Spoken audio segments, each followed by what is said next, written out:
ছাত্ৰ ছাত্ৰীসকল তোমালোক সকলোকে আমাৰ এই চেনেললৈ পুনৰবাৰ স্বাগতম জনাইছোঁ। বহুতো ছাত্ৰ ছাত্ৰীয়ে প্ৰায়ে আমাক পেইড গ্ৰুপত হওক বা হোৱাটছআপৰ মেছেজত হওক বা ইউটিউবৰ কমেণ্ট ছেকশ্যনত প্ৰায়ে সুধি থাকে যে আমি কোনটো চেপ্টাৰৰ কি চাব লাগিব, অৰ্থাৎ ইম্পৰ্টেণ্ট কেইটামান কুৱেশ্যন আমাক বাছি দিব লাগে। গতিকে মই তোমালোকৰ বাবে গোটেই কিতাপখনৰ ইম্পৰ্টেণ্ট কি চাব লাগিব মই তোমালোকক আজি অলপমান বুজাই দিবলৈ চেষ্টা কৰিম। ভিডিঅ'টি শেষলৈকে চাই থাকিবা। প্ৰথমতে তোমালোকে ভাৰতীয় সংস্কৃতি নামৰ এই চেপ্টাৰটোৰ পৰা চোৱা। এই চেপ্টাৰটোৰ তোমালোকে এইটো চাবা, এডুকেশ্যন, যে কোনগৰাকী মোগল সম্ৰাটৰ আমোলত চিত্ৰশিল্পৰ নতুন ধাৰা পোনপ্ৰথমে ভাৰতত প্ৰৱেশ কৰে। 2007 চনৰ মেট্ৰিক পৰীক্ষাত এই কুৱেশ্যনটো আহিছিল। নেক্সট এইটো ইম্পৰ্টেণ্ট কুৱেশ্যন হয়, ফ্ৰম ভলগা টু গংগা নামৰ প্ৰবন্ধটোৰ লেখক কোন? 2009, 2016 আৰু 2018 চনৰ মেট্ৰিক পৰীক্ষাত আহিছিল। এইবাৰ বহুত অহাৰ চান্স আছে তোমালোকৰ এই কুৱেশ্যনটো। নেক্সট তোমালোকে এইটো কুৱেশ্যন চাবা, সকলো ৱাৰ্ডৰ মূলত কি দুটা বিপৰীত পন্থাই কাম কৰা দেখা যায়। 2006 চনৰ মেট্ৰিক পৰীক্ষাত এই কুৱেশ্যনটো আহিছিলে। ঠিক আছে, এইটো চাবা। নেক্সট 5 নম্বৰটো চাবা, অজন্তাৰ গুহাৰ চিত্ৰকলাৰ এটি বিৱৰণ দিয়া। 2020 চনৰ মেট্ৰিক পৰীক্ষাত এই কুৱেশ্যনটো আহিছিল। নেক্সট তোমালোকে চাবা, ভাৰতৰ বুৰঞ্জীত কেনেকৈ স্থানীয় আৰু বহিৰাগতৰ মাজত এটা সাংস্কৃতিক সমন্বয় গঢ়ি উঠিছিল চমুকৈ লিখা। এই কুৱেশ্যনটো চাবা, 2022 চনৰ মেট্ৰিক পৰীক্ষাত আহিছিলে। নেক্সট তোমালোকে চাবা, ভাৰতীয় সংস্কৃতি এক বৃহৎ সমন্বয়ৰ বস্তু, কথাষাৰৰ যুক্তিযুক্ততা। ভাৰতীয় সংস্কৃতি পাঠৰ আধাৰত চমুকৈ বিশ্লেষণ কৰা, এইটো তোমালোকে চাবা। লগতে তোমালোকৰ বাবে সুখবৰ, ক্লাছ 10ৰ ছাত্ৰ ছাত্ৰীসকলৰ বাবে তোমালোকে আমাৰ পেইড গ্ৰুপত জইন কৰিব পাৰিবা। পেইড গ্ৰুপত যদিহে তোমালোকে জইন কৰা, তাত তোমালোকে অল ছাবজেক্টৰ ইম্পৰ্টেণ্ট নোটছ এণ্ড PDF তোমালোকে তাত পাবা। 5000+ MCQs তাত তোমালোকে পাবা। লগতে তোমালোকে 2022, 2023, 2024 চনৰ ক্লাছ 10ৰ half yearly and pre board এক্সামৰ কুৱেশ্যন পেপাৰ আনচাৰৰ সৈতে তোমালোকে পাবা। প্ৰত্যেকটো ছাবজেক্টৰ ইম্পৰ্টেণ্ট নোটছ এণ্ড PDF তোমালোকে তাত পাবা, অৰ্থাৎ এডিশ্যনেল কুৱেশ্যন আনচাৰো তাত তোমালোকক দিয়া থাকিব। হেণ্ড ৰিটান নোটছ তোমালোকে তাত পাবা। মডেল কুৱেশ্যন পেপাৰ পাবা, তোমালোকে এক্সপাৰ্টে ক্ৰিয়েট কৰা মডেল কুৱেশ্যন পেপাৰ তাত তোমালোকে পাবা। লাষ্ট 5 ইয়াৰ্ছৰ HSLCৰ কুৱেশ্যন পেপাৰ তোমালোকে আনচাৰৰ সৈতে পাবা। ইংলিছ এণ্ড আছামিজ গ্ৰামাৰৰ তোমালোকে কি চাব লাগিব উত্তৰৰ সৈতে তোমালোকে তাত পাই যাবা। ঠিক আছে, যিসকল ছাত্ৰ ছাত্ৰীয়ে জইন হ'ব বিচৰা তোমালোকে জইন কৰি ল'ব পাৰিবা। ইতিমধ্যে 1200তকৈ অধিক ছাত্ৰ ছাত্ৰী আমাৰ গ্ৰুপটোত জইন কৰিছে।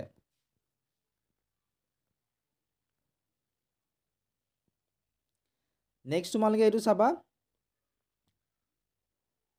ভাৰতীয় সংস্কৃতি এক বিৰাট সমন্বয়ৰ বস্তু, কথাষাৰৰ যুক্তিযুক্ততা। ভাৰতীয় সংস্কৃতি পাঠৰ আধাৰত চমুকৈ বিশ্লেষণ কৰা। 2004, 2007, 2009 আৰু 2016 আৰু 2019 চনৰ মেট্ৰিক পৰীক্ষাত আহিছিল। এইটো চাবা, অজন্তাৰ ছবিবোৰত দুটা ভাৱবস্তু প্ৰকাশ পাইছে। এই দুটা ভাৱবস্তু কি পাঠৰ আধাৰত বুজাই লিখা। 2008 চনৰ মেট্ৰিক পৰীক্ষাত এই কুৱেশ্যনটো আহিছিল। এইটো কুৱেশ্যন চাবা, সংস্কৃতিৰ অবিচ্ছিন্ন ধাৰাই হৈছে ভাৰতীয় জীৱনৰ মূল সম্পদ। 2018 চনৰ মেট্ৰিক পৰীক্ষাত এই কুৱেশ্যনটো আহিছিলে। তোমালোকে পেইড গ্ৰুপত যদিহে জইন কৰা, আনচাৰখিনি তোমালোকে পেইড গ্ৰুপত ইয়াৰে গোটেইখিনি আনচাৰ তোমালোকে পেইড গ্ৰুপত পাই যাবা। যদি জইন কৰিব বিচৰা তোমালোকে আমাক হোৱাটছআপতো মেছেজ কৰিব পাৰা বা ডাইৰেক্টলি তোমালোকে ডেছক্ৰিপশ্যনত দিয়া লিংকত ক্লিক কৰি জইন কৰি ল'ব পাৰিবা। 10 নম্বৰটো চাবা, ব্যাখ্যা কৰা। ভাৰতীয় বুৰঞ্জী হৈছে ৰাজ্যৰ উত্থান পতন ভঙাগঢ়ৰ সবিশেষ বুৰঞ্জী। তাৰপিছত তোমালোকে অসমৰ জনগোষ্ঠীৰ গাঁথনি আৰু সংস্কৃতি, তাৰটোৰ পৰা তোমালোকে কি চাব লাগিব মই তোমালোক কৈ দিছোঁ। তোমালোকে 1 নম্বৰটো চাবা, ত্ৰয়োদশ শতিকাত অসমলৈ অহা বহিৰাগত গোষ্ঠী কোনটো আছিল। 2014 আৰু 2017 চনৰ মেট্ৰিক পৰীক্ষাত আহিছিল। এইটো কুৱেশ্যন চাবা, সংমিশ্ৰণত অসমীয়া সংস্কৃতি নামৰ পুথিখনৰ লেখক কোন। 2013 চনৰ মেট্ৰিক পৰীক্ষাত আহিছিল। নেক্সট এইটো চাবা, গতিকে মূলতে অসমীয়া জনসংস্কৃতিৰ ধাৰক এইবোৰ জাতিগোষ্ঠীয়ে আছিল। ইয়াত কোনবোৰ জাতিগোষ্ঠীৰ কথা কোৱা হৈছে। 2012 চনৰ মেট্ৰিক পৰীক্ষাত এই কুৱেশ্যনটো আহিছিলে। এইটো কুৱেশ্যন চাবা, অসমৰ পুৰণি সাহিত্যৰ সমলবোৰ কি? 2016 চনৰ মেট্ৰিক পৰীক্ষাত আহিছিল।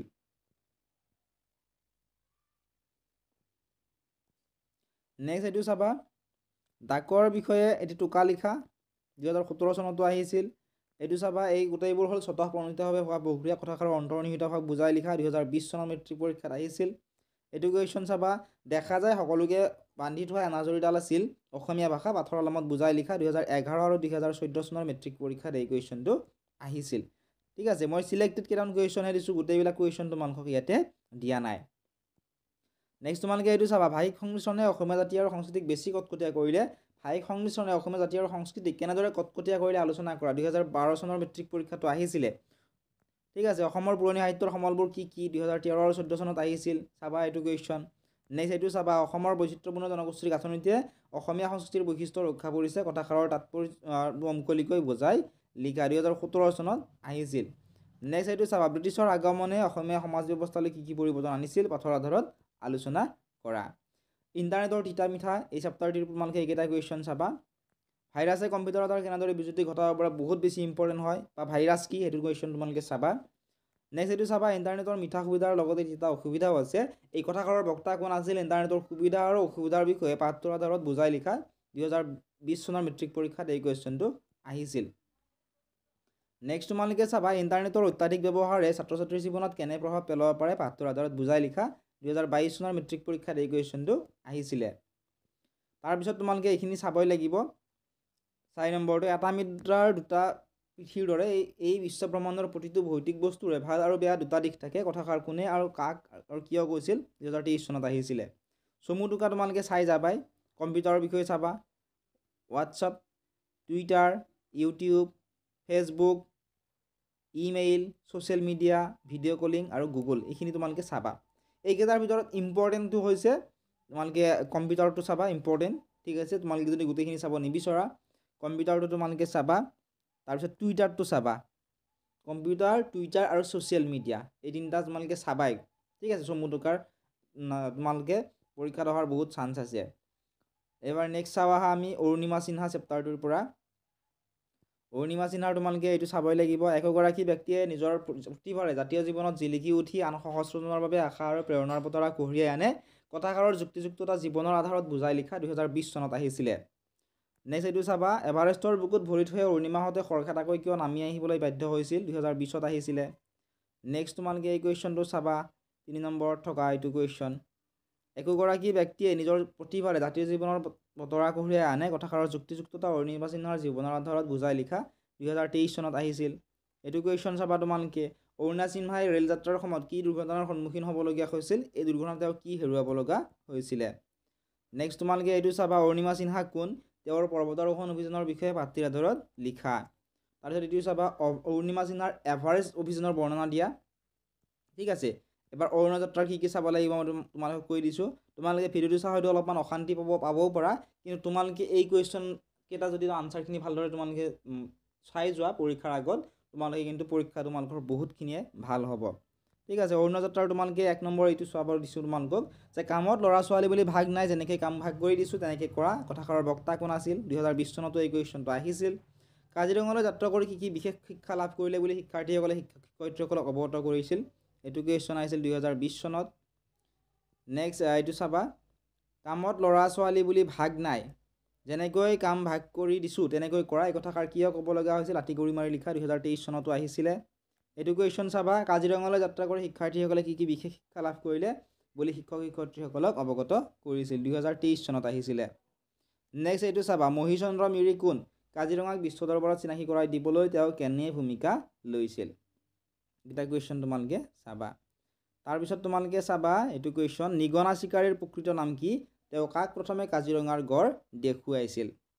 তাৰপিছত চাবা তোমালোকে প্ৰকৃতিৰ কোনবোৰ সুন্দৰ নিয়মে পাহিক আকৃষ্ট কৰে, এইকেইটা কুৱেশ্যন বহুত বেছি ইম্পৰ্টেণ্ট হয়, ঠিক আছে। নেক্সট তোমালোকক মই কৈছোঁ পাৰস্যৰ এভুমুখী এই চেপ্টাৰটি কি চাব লাগিব।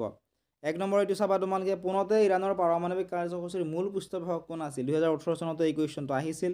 ইৰাণীসকলৰ নৱবৰ্ষ কি বোলে এবাৰ বহুত বেছি ইম্পৰ্টেণ্ট হয় এই কুৱেশ্যনটো 2 নম্বৰটো 2019 আৰু 20 চনৰ মেট্ৰিক পৰীক্ষাটো আহিছিল। নেক্সট এইটো কুৱেশ্যন চাবা ইৰাণীসকলৰ নৱবৰ্ষৰ উৎসৱৰ বিষয়ে বৰ্ণনা দিয়া। নেক্সট এইটো কুৱেশ্যন বুশ্বেৰ বিমানবন্দৰটো কিয় গুৰুত্বপূৰ্ণ বুলি কোৱা হৈছে, 2017 চনতো এই কুৱেশ্যনটো আহিছিল। গতিকে ভালদৰে তোমালোকে চাবা গোটেইখিনি আনচাৰ।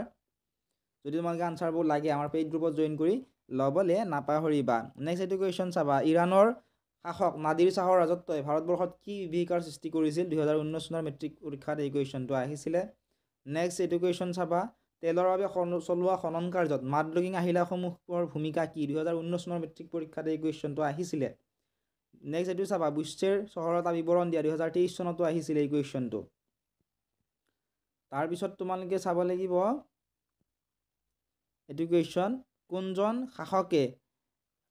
ইৰাণ শাসকে ভাৰতবৰ্ষত বিভীষিকাৰ সৃষ্টি কৰিছিল, নৰৰোজৰ নৈবদ্যৰ 7 বিধ উপচাৰ কি, মিৰ বিন ইব্ৰাদী কোন, তেওঁৰ সংগ্ৰামৰ বিৰুদ্ধে পাঠ্যপুথিৰ সহায়ত লিখা। ইৰাণীসকলৰ খাদ্যাভ্যাসৰ এক আভাস দাঙি ধৰা এইখিনি তোমালোকে চাবা লগতে ইৰাণৰ ইতিহাসৰ বিষয়ে তোমালোকে অলপমান চাই যাবা ঠিক আছে এইবাৰ বৰগীতৰ কি চাব লাগিব চোৱা বৰগীতৰ তোমালোকে চাব লাগিব তোমাৰ পাঠ্যপুথিৰ অন্তৰ্গত বৰগীতটিত কবিয়ে বান্ধৱ বুলি কাক সম্বোধন কৰিছে 2016 আৰু 19 চনৰ মেট্ৰিক পৰীক্ষাটো আহিছিল ঠিক আছে নেক্সট তোমালোকে বৰগীতৰ দুটা তিনিটা লক্ষণ চাবাই এইটো অহাৰ বেছি চান্স নাই তথাপিও চাবা তোমালোকে ঠিক আছে দি দিব পাৰে পৰীক্ষাত 2016 আৰু 22 চনৰ মেট্ৰিক পৰীক্ষাত আহিছিল বৰগীতৰ লক্ষণ কি এইবাৰ চাবা বহুত ইম্পৰ্টেণ্ট হয় মাধৱদেৱৰ ৰচনাসমূহ কেইটা ভাগত ভাগ কৰিব পাৰি ভাগকেইটাৰ নাম কি লিখা 2019 চনৰ মেট্ৰিক পৰীক্ষাত এই কুৱেশ্যনটো আহিছিল নেক্সট চোৱা খনক খনন্দ যোগী যাহাকো ধিয়াই সকল নিগমে যাক বিচাৰি নাপায় ইয়াত কবিয়ে কি প্ৰসংগত কাৰ বিষয়ে কি এনেদৰে কৈছে সুধিছে লিখিব দিছে 2019 চনত আহিছিলে নেক্সট তোমালোকে এইটো চাবা কবি মাধৱদেৱৰ সাহিত্যিক কৰ্মলৈ কি ভাগত ভাগ কৰিব পাৰি উল্লেখ কৰা 2020 আৰু 2023 চনৰ মেট্ৰিক পৰীক্ষাত আহিছিল তোমাৰ পাঠ্যপুথিত থকা বৰগীতটিৰ মূল ভাৱ লিখা 2022 চনৰ মেট্ৰিক পৰীক্ষাত এই কুৱেশ্যনটো আহিছিল এইটো কুৱেশ্যন চাবা শংকৰদেৱ আৰু মাধৱদেৱে কিমানটাকৈ বৰগীত ৰচনা কৰিছিল বৰগীতৰ সংজ্ঞা দাঙি ধৰা আৰু ইয়াৰ বৈশিষ্ট্যসমূহ আলোচনা কৰা এইটো কুৱেশ্যনো তোমালোকে চাবলৈ নাপাহৰিবা ঠিক আছে নেক্সট আৰু চোৱা ব্ৰজাৱলী ভাষাৰ বিষয়ে তোমালোকে চাব লাগিব তাৰপিছত তোমালোকৰ বাবে জিকিৰৰ কি চাব লাগিব চোৱা জিকিৰৰ তোমালোকে এইকেইটা যিহেতু শ্বৰ্ট প্ৰশ্ন হয় চমু প্ৰশ্ন তোমালোকে গোটেইকেইটা চাবা মুমিনৰ অৰ্থ কি চাবা জিকিৰবোৰক কিহৰ লগত তুলনা কৰিব পাৰি আজান ফকীৰৰ আচলৰ নাম কি আছিল আজাদ ফকীৰৰ আচলৰ নাম হজৰত শ্বাহ মিলান চমু টোকা লিখা চাবা আজান ফকীৰ চমু টোকাখিনি চালেই তোমালোকে এই তিনিটা প্ৰশ্নৰ উত্তৰ তোমালোকৰ মনত ৰৈ যাব ঠিক আছে জিকিৰৰ বিষয়ে টোকা লিখা 2018 চনত আহিছিল জিকিৰ শব্দটো কি শব্দৰ পৰা ওলাইছে কোনটো শব্দৰ পৰা ওলাইছিল জিকিৰ শব্দটো আৰবী শব্দ জিকৰৰ পৰা ওলোৱা 2023 চনত আহিছিলে তাৰপিছত ব্যাখ্যা কৰা তোমালোকে এই চেপ্টাৰটিৰ পৰা চাবা ঠিক আছে মক্কাৰ দুৱাৰত চাহাব তিৰুবেনীৰ ঘাট বেহাব নোৱাৰে তাত মায়াই ভেটে বাট পৰীক্ষাত অহাৰ চান্স আছে এইবাৰ পৰীক্ষাত ঠিক আছে তাৰপিছত চাবা খ নম্বৰ সজাৰ মইনাথিৰ অনেক জুকুটি দেওমাৰি পাৰ হ'লে এৰিলে প্ৰীতি 2019 আৰু 22 চনৰ মেট্ৰিক পৰীক্ষাত আহিছিলে তোমালোকে এইখিনি ভালদৰে চাবা ঠিক আছে প্ৰশস্তিৰ কি চাব লাগিব চোৱা প্ৰশস্তিৰ তোমালোকে চাবা ৰঘুনাথ চৌধুৰীক কিয় বিহগী কবি আখ্যা দিয়া হৈছে 2023 চনৰ মেট্ৰিক পৰীক্ষাত আহিছিল প্ৰশস্তি কবিতাটোৰ মূল ভাৱ 2020 চনৰ মেট্ৰিক পৰীক্ষাত আহিছিল কবিতাটোত কবিয়ে প্ৰকৃতিৰ কি বস্তু টানি আনিছে লিখা এইটো চাব কুৱেশ্যন তোমালোকে এইবাৰ মেট্ৰিক পৰীক্ষাৰ কাৰণে চাবলৈ নাপাহৰিবা ঠিক আছে নেক্সট চোৱা সুন্দৰৰ ৰূপধান কৰিবলৈ ভক্তিবৃন্দ কিয় আহ্বান জনাইছে বুজাই লিখা ব্যাখ্যা কৰা তোমালোকে চাবা এইটো ঠিক আছে ক নম্বৰটো তোমালোকে চাবা গতিকে পাৰ্ট 1ত আমি এইখিনিলৈকে আলোচনা কৰিলোঁ নেক্সট পাৰ্ট 2ত আমি মই অসমীয়া চেপ্টাৰটোৰ পৰা তোমালোকক বুজাই দিবলৈ চেষ্টা কৰিম তোমালোকে কি চাব লাগিব মই যিখিনি কৈছোঁ এইখিনি তোমালোকে চাবা আৰু চাই পৰীক্ষা দি অহাৰ পিছত তোমালোকে নিজে গম পাবা কিমানখিনি তোমালোকৰ কমন আহিছে এইখিনি কিন্তু তোমালোকে চাবই লাগিব ইয়াৰ পৰা তোমালোকৰ মেট্ৰিক পৰীক্ষাত এইবাৰ আহিব গতিকে পাৰ্ট 2 যদি লাগে কমেণ্ট এটা কৰি জনাবা চেনেলটো যদি ছাবস্ক্ৰাইব কৰা নাই ছাবস্ক্ৰাইব কৰি দিবা